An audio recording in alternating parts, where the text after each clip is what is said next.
Today we will be reviewing the subject of a sentence and learning how to make the subject agree with the verb. Let's look at the subject of a sentence first.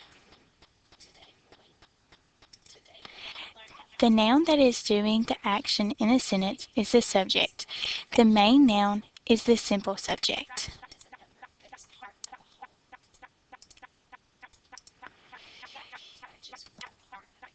Let's look at an example.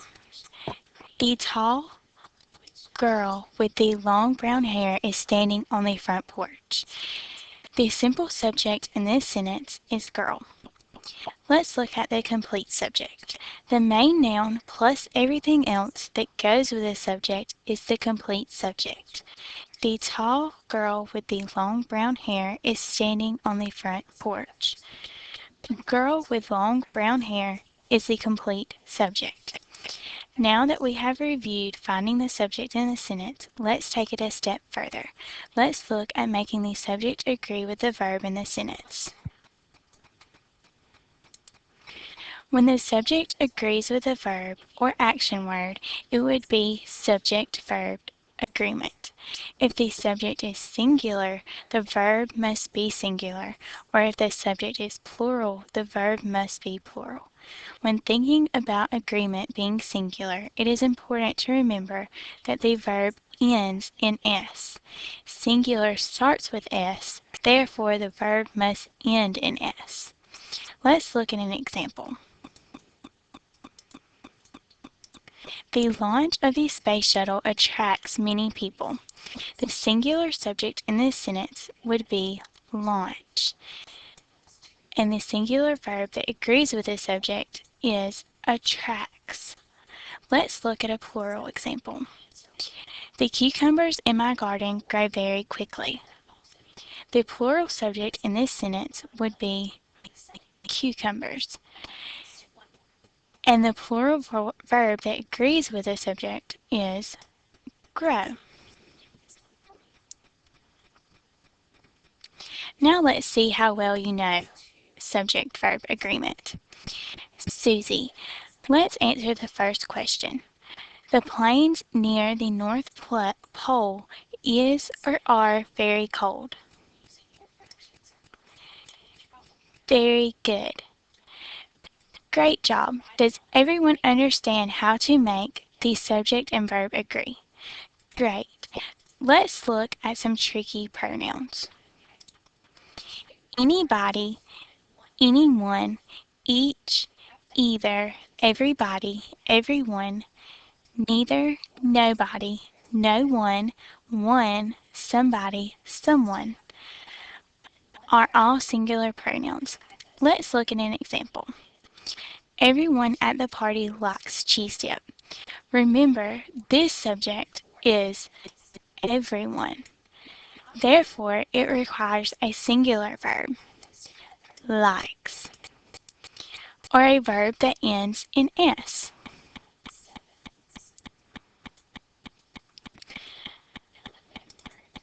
Some words are plural in form and meaning, but are used as though they were singular. A few examples of this would be media, data, criteria, and phenomena. If these words were to be in singular form, they would be medium, datum, criterion, and phenomenon. Be careful and be sure to use plural subjects with plural verbs.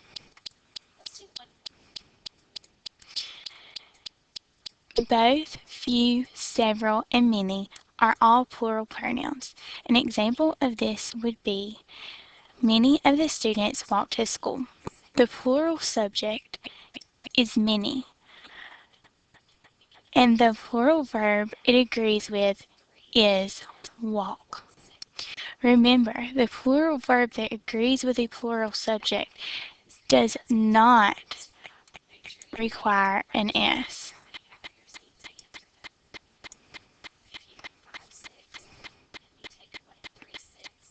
Let's watch a quick video on BrainPop about subject-verb agreement.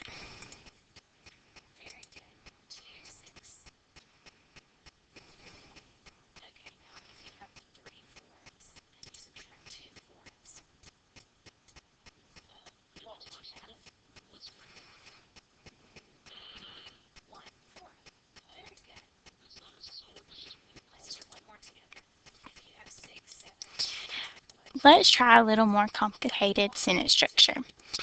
Agreement with compound subjects, depending on how many parts of the subject are joined, determines if the subject needs to be singular or plural, and is occasionally used to join two words that are part of one unit.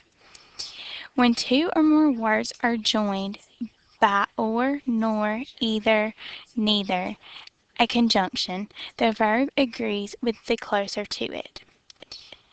Let's look at an example. New York, London, and Denver have smog. The subjects of the sentence would be New York, London, and Denver. And they are joined by and. The verb that agrees with these subjects is have. Let's look at another example. The subjects in this sentence, either smoke or gases cause the smog. The subjects in this sentence would be smoke and gases. The sentence also has two conjunctions, either and or. The verb that agrees with the closest subject is cause. Let's review what we have learned today. Mark, let's answer number 1. The team is or are putting on their helmets. Great job, Mark. Before we play our subject-verb agreement game, does anyone have any questions about the new stuff we learned today? Great. Let's play spaced out subject-verb agreement.